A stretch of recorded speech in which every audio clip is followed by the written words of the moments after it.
चुटकी गाँव मारवाड़ रियासत में हुआ। और इनकी जो प्रमुख रचनाएं हैं उसमें मीरा पदावली, नरसी जी रो माहेरो। मृत्यु सन 1546। मीरा सगुण धारा की महत्वपूर्ण भक्त कवयित्री थी। यानी ये भक्त काल को दो भागों में बांटा गया है, एक निर्गुण धारा और दूसरा सगुण धारा। तो ये सगुण धारा की कवयित्री थी और कृष्ण की उपासिका होने के कारण उनकी कविता में सगुण भक्ति मुख्य रूप से मौजूद है, लेकिन निर्गुण भक्ति का प्रभाव भी मिलता है। संत कवि रैदास, उन्हें रविदास के नाम से भी जिन्हें जाना जाता है, उनके गुरु माने जाते हैं। बचपन से ही उनकी भावना जन्म ले चुकी थी, इसलिए वह कृष्ण को ही अपना आराध्य और पति मानती रही। उनके आराध्य देव श्री कृष्ण ही थे, वही उनके स्वामी थे, वही उनके सर्वस्व थे। अन्य भक्तकालीन कवियों की तरह मीरा ने भी देश में दूर दूर तक यात्राएं की। चित्तौड़ राजघराने में अनेक कष्ट उठाने के बाद मीरा वापस मेड़ता आ गई। यानी चित्तौड़ घराना जहाँ पे इनका विवाह हुआ था, ससुराल में इनका विवाह जो है वो मेवाड़ में सिसोदिया वंश में हुआ था और उदयपुर के महाराज जिनका नाम भोजराज था और जो राणा सांगा के पुत्र थे उनके साथ में हुआ था। यानी इनके पति जो थे वो राजा भोजराज थे, तो उनके साथ इनका विवाह हुआ और कुछ ही दिन बाद फिर इनके पति की मृत्यु हो जाती है। और उसके बाद में लोग चाहते हैं पति की जब मृत्यु होती है उनका अंतिम संस्कार किया जाता है, तो वहाँ के लोग, इनके परिवार के लोग चाहते थे कि इन्हें भी उसमें सती कर दिया जाए। तो और कई बार इन्हें जहर देकर इन्हें मारने की भी कोशिश की गई। तो इस प्रकार से अनेक कष्ट इनको मिलते रहे। तो अनेक कष्ट उठाने के बाद मीरा वापस मेड़ता आ गई और यहाँ से उन्होंने कृष्ण की लीला भूमि वृंदावन की यात्रा की और जीवन के अंतिम दिनों में वे द्वारिका चली गई। माना जाता है कि वही रणछोड़ दास जी की मंदिर की मूर्ति में वह समाहित हो गई।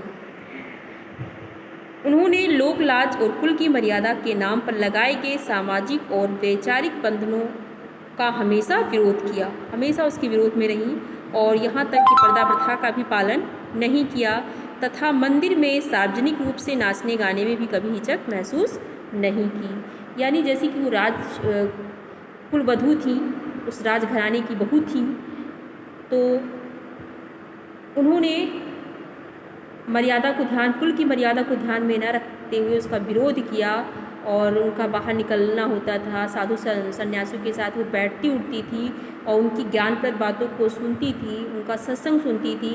उनका ये मानना था कि उनके सत्संग को सुन करके हमें ज्ञान की प्राप्ति होगी और जिसके माध्यम से मैं ईश्वर की प्राप्ति कर सकती हूँ। तो इस वजह से वो उन सभी मर्यादाओं का विरोध करती थी और ऐसा नहीं कि घर में कैद होकर के रहें और पर्दा प्रथा का पालन करें। वो पर्दा प्रथा का पालन भी नहीं करती थी और मंदिर में सार्वजनिक रूप से, यानी कि जहाँ सब लोग आते जाते थे और सभी श्री कृष्ण भक्त कभी वहाँ बैठे, जो श्री कृष्ण जो भक्त रहते थे वहाँ बैठे रहते थे, उन्हीं के सामने वो नाचती गाती रहती थी। किसी प्रकार का कोई संकोच उनके अंदर नहीं था। मीरा मानती थी, उनका ये मानना था कि महापुरुषों के संवाद से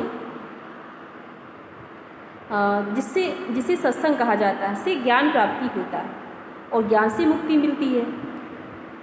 तो ये बात तो सबके साथ लागू होती है कि अच्छे लोगों के पास बैठेंगे तो हमारे ऊपर अच्छा प्रभाव पड़ेगा, बुरे लोगों के साथ बैठेंगे तो बुरा प्रभाव पड़ेगा। तो उनका ये मानना था कि हाँ, महापुरुष जो होते हैं, जो सच्चे संत होते हैं, उनका सत्संग सुनने से हमें ज्ञान की प्राप्ति होती है, जिसके द्वारा, जिसकी कृपा से हम ईश्वर तक पहुंच सकते हैं और ईश्वर की प्राप्ति हमें हो सकती है और ज्ञान से मुक्ति मिलती है। अपनी इन मान्यताओं को लेकर वह दृढ़ निश्चयी थी। निंदा या बंदगी उनको अपने पद से विचलित नहीं कर पाई। जब उन्होंने लोकलाज को छोड़ दिया, कुल की मर्यादा का उन्हें ध्यान नहीं था, तो लोग उनकी बुराई करते थे कि किस प्रकार से एक राजघराने की बहू जो है बाहर निकल रही है, सभी के साथ उसका उठना बैठना है और सबके सामने वह नाचती गाती है, तो लोग उनकी बुराई करते थे। पर यहाँ तक कि उनके परिवार के सदस्य यही चाहते थे कि किस प्रकार से इन्हें ख़त्म कर दिया जाए, ना ये रहेंगी, ना लोग इस तरीके से आवाज़ उठाएंगे, तो लोग उनकी बुराई भी करते थे। और बंदगी यानी कि लोग उन्हें बंधन में रखना चाहते थे, लेकिन उन्होंने क्या किया, सबका विरोध किया और किसी की बातों पर उन्होंने ध्यान दिया। कोई संसार में, समाज में कोई कुछ भी कहता रहे, उनके ऊपर कोई प्रभाव पड़ने वाला नहीं था और अपने पद पर वो निरंतर चलती रही। तो निंदा या बंदगी उनको अपने पद से विचलित नहीं कर पाई और जिस पर विश्वास किया उस पर अमल किया। इस अर्थ यानी कि उनके जो इष्ट थे, उनके जो आराध्य थे, उनके जो अनन्य उपासक थे वो श्री कृष्ण थे और उन्हें वो अपना सर्वस्व मानती थी, अपना पति मानती थी, अपना स्वामी मानती थी। उन पर उन्होंने विश्वास किया और फिर उन्हीं से प्रेम किया, उन्हीं की भक्ति की और उसके आधार पर वो अपना जीवन जीती रही। और इस अर्थ में उस युग में जहाँ रूढ़ियों से ग्रस्त समाज का दबदबा था, अनेक रूढ़ियाँ बने थे, अनेक नियम कानून बने थे। जैसे कि ये भी नियम था कि अगर किसी का पति मर जाता है तो उसके साथ स्त्री को भी सती होना पड़ता था। तो ये सारे नियम थे और पर्दा प्रथा का पालन करना रहता था और बाहर निकलना नहीं होता था। ये उस समय की बात है, यानी कि मीरा का जो समय था जब बाबर ने हिंदुस्तान पे हमला किया था और जब खानवा का युद्ध हुआ था, तो उस समय की ही बात है।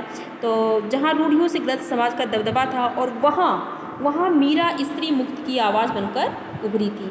वो सारे बंधनों को, सारे नियम कानून को, सारी रूढ़ियों का उन्होंने विरोध किया और अपना मार्ग जो है वो प्रशस्त किया। मीरा की कविता में प्रेम की गंभीर अभिव्यंजना है और उसमें विरह की वेदना है और मिलन का उल्लास भी। मीरा की कविता का प्रधान गुण सादगी और सरलता है। कला का अभाव ही उसकी सबसे बड़ी कला है।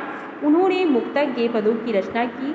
लोक संगीत और शास्त्रीय संगीत दोनों क्षेत्र में उनके पद आज भी गाए जाते हैं, आज भी लोकप्रिय हैं। उनकी भाषा मूलतः राजस्थानी है तथा कहीं कहीं ब्रजभाषा का प्रभाव, उनकी रचनाओं को जब हम पढ़ते हैं तो उसमें राजस्थानी भाषा नज़र आती है और कहीं कहीं पे ब्रजभाषा का भी प्रयोग मिलता है। कृष्ण के प्रेम की दीवानी, मीरा पर सूफियों के प्रभाव को भी देखा जा सकता है। मीरा की कविता के मूल में दर्द है। वे बार बार कहती हैं कि कोई मेरे दर्द को पहचानता नहीं, ना शत्रु ना मित्र। पाठक्रम में 2 पद इनका संकलित है और जो पहला पद है यानी कि यहाँ प्रस्तुत पहले पद में मीरा ने कृष्ण से अपनी अनन्यता व्यक्त की है, यानी कि अनन्य, जिसका कोई अन्य ना हो, इसका सिर्फ एक ही इष्ट है, एक ही जिसके देव हैं, जिसके सिर्फ एक ही उपासक हैं और उन्हीं की उपासना में वो लगा रहता है। तो उन्हें कहते हैं अनन्य। उनका कोई और आराध्य देव नहीं था, कोई दूसरा देवी देवता नहीं था जिसकी वो पूजा करती, सिर्फ श्री कृष्ण ही थे, सब कुछ वही थे। तो कृष्ण से श्री कृष्ण के प्रति अपनी अनन्यता व्यक्त की है तथा व्यर्थ के कार्यों में व्यस्त लोगों के प्रति दुख प्रकट किया। अब व्यर्थ के कार्यों में यानी संसार में 2 प्रकार के लोग ऐसे लोग होते हैं जो भक्ति कार्य में लगे होते हैं, जिनके अंदर भक्ति भावना होती है और वो उस भक्ति पथ पर चलते हुए जो है संसार सागर से पार कर जाते हैं, संसार सागर को पार कर लेते हैं। तो जो ऐसे लोगों को देखती हैं, वो भक्त लोगों को देखती हैं तो उनका मन जो है प्रसन्न हो जाता है। लेकिन कुछ ऐसे लोगों को देखती हैं जो कि सांसारिक मोह माया की जाल में फंसे होते हैं, भौतिक सुख सुविधाओं का उपभोग करते हुए उसी में लीन रहते हैं, उसी में अपना समय बिताते जाते हैं। तो ऐसे व्यस्त लोगों को जब वो देखती हैं तो उन्हें दुख होता है।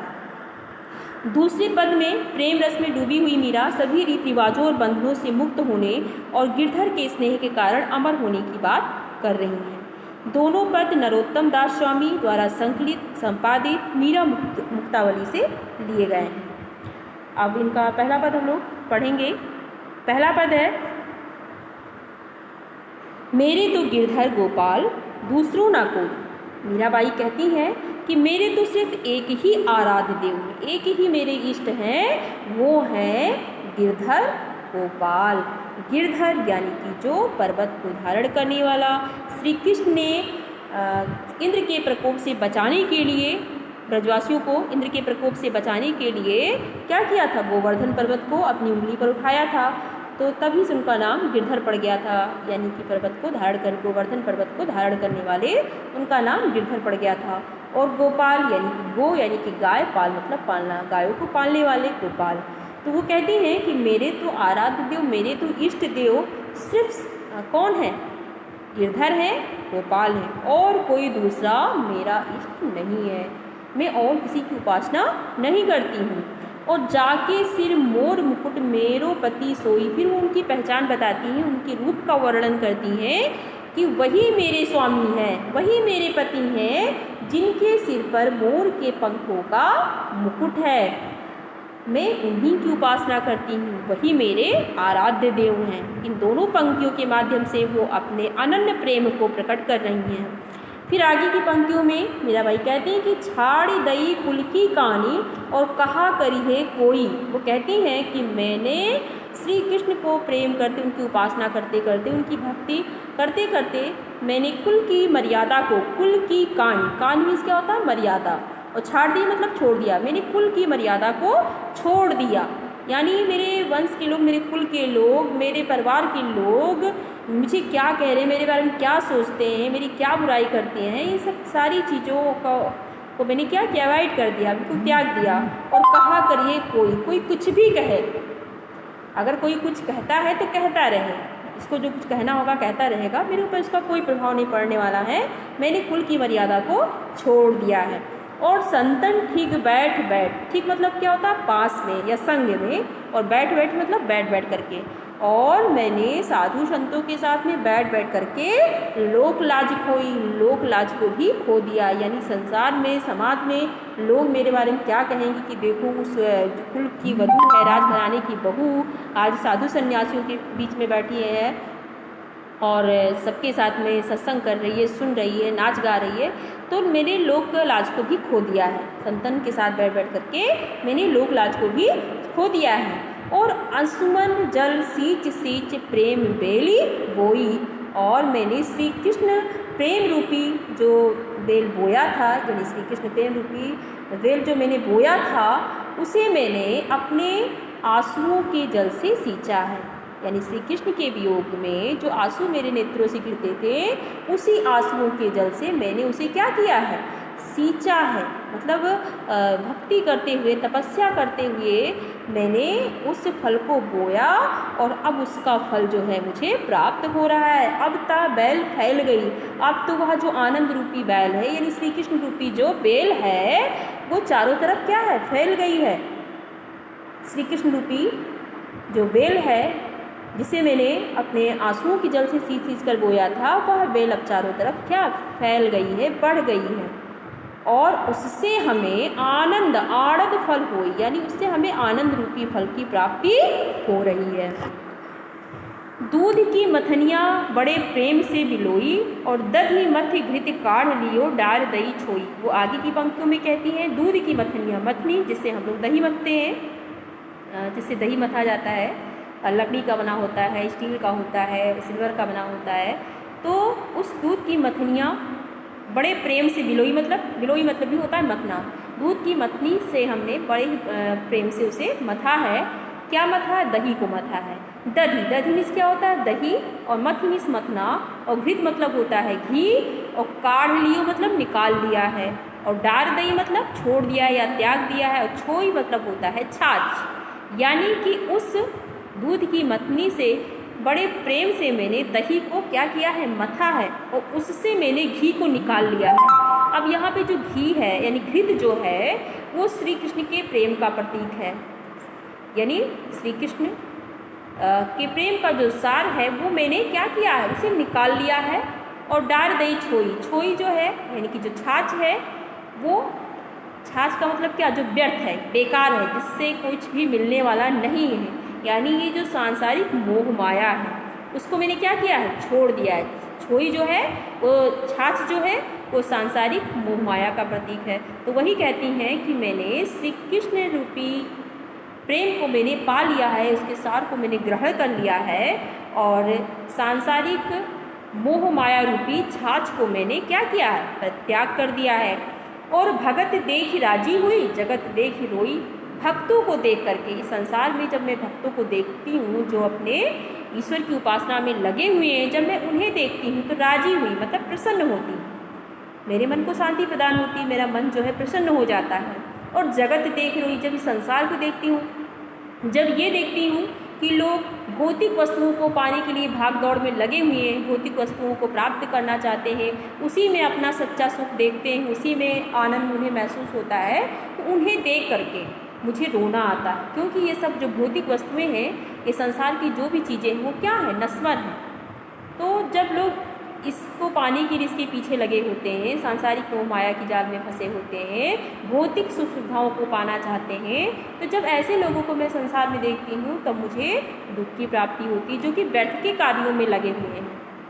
और दासी मीरा लाल गिरधर तारो अभिमोही, फिर वो लास्ट पंक्तियों में अपने इष्ट देव श्री कृष्ण से प्रार्थना करती हैं कि दासी मीरा लाल गिरधर, कि हे मेरे लाल गिरधर, हे मेरे गिरधर गोपाल, आप मेरे स्वामी हैं और मैं आपकी दासी हूँ, और आप ही मुझे तार सकते हैं, तारो अब मोही, आप ही मुझे अब इस संसार रूपी सागर से पार करिए।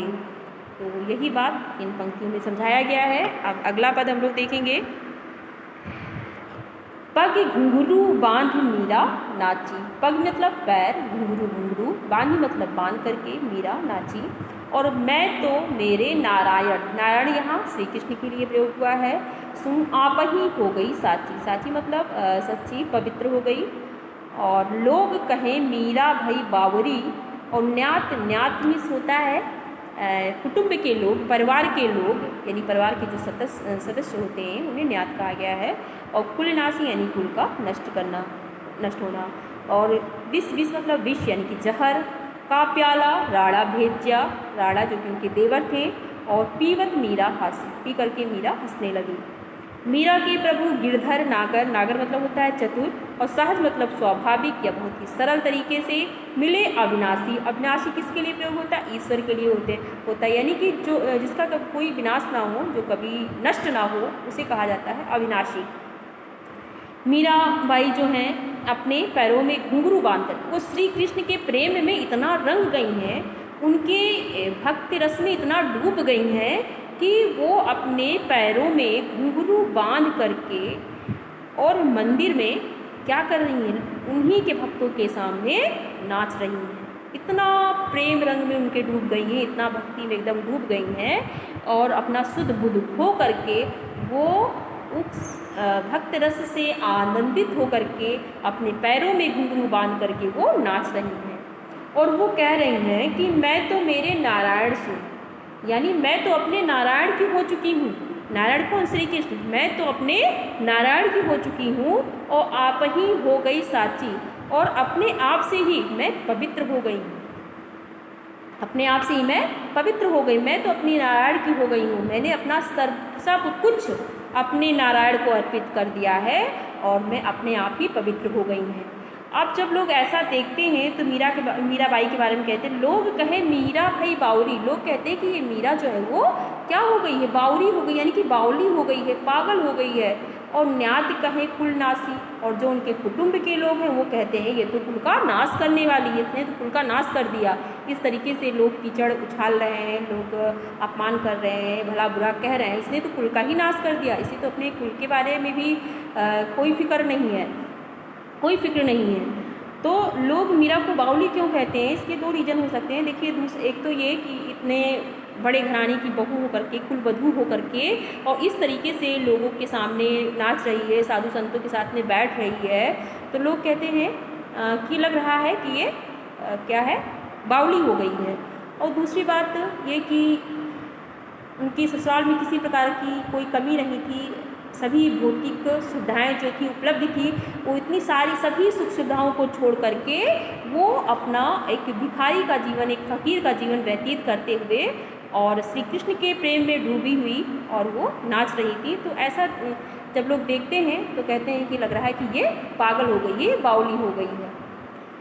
और विष का प्याला राड़ा भेज्या, जब लोग उनकी बुराई करते हैं, समाज में देखते हैं कि उस घराने का लोग, उस कुल पर लोग प्रश्न खड़ा कर रहे हैं, तो उनके देवर जो हैं उन्हें विष का प्याला भेजते हैं, जहर का प्याला भेजते हैं उन्हें मारने के लिए। लेकिन मीरा उस प्याले के विष को जब पीती हैं तो वो हंस पड़ती हैं, और वो हंसी जो होती है वो व्यंग की हंसी होती है। उस हंसी के माध्यम से, उस व्यंग के माध्यम से वो कहना चाहती हैं कि श्री कृष्ण की भक्ति में इतनी शक्ति होती, इतनी ताकत होती है कि वह विष को भी अमृत में बदल देती है। यानी जब उनकी कृपा होती, उनकी दया होती है तो लोग उनके ऊपर किसी का कोई प्रभाव नहीं पड़ सकता, लोग उनका कुछ भी बिगाड़ नहीं सकते हैं। इस प्रकार से हंस करके वो व्यंग करती हैं। मीरा के प्रभु गिरधर नागर सहज मिले अविनाशी। आगे वो कहती हैं कि हे प्रभु, आप मेरे तो सिर्फ एक ही आराध्य इष्ट प्रभु गिरधर, चतुर गिरधर श्री कृष्ण हैं, और वो मुझे बहुत ही स्वाभाविक ढंग से, बहुत ही सरल ढंग से वो मुझे मिल चुके हैं, यानी प्राप्त हो गए हैं। उनका कहना है कि जो भी कोई भी भक्ति या सच्चे मन से, पवित्र मन से अगर किसी देवता को, किसी भी इष्ट को चाहेगा तो वो उसे बहुत ही सरलता से उसे प्राप्त कर सकता है। जिस प्रकार से मीरा ने प्राप्त कर लिया। जब मीरा को जहर दिया जाता है और उनकी मृत्यु नहीं होती है तो वहाँ उन्हें ऐसा एहसास होता है कि श्री कृष्ण का प्रेम उन्हें प्राप्त हो चुका है, उनकी कृपा दृष्टि उन पर पूर्ण रूप से बन चुकी है, और उन्हें ऐसा लगता है कि बहुत ही सरल तरीके से, बहुत ही स्वाभाविक और सहज ढंग से मैंने उन्हें प्राप्त कर लिया है। तो बच्चों, आशा करते हैं कि ये पंक्ति जो है, इन दोनों पदों का अर्थ आपको समझ में आ गया होगा। Okay, thank you.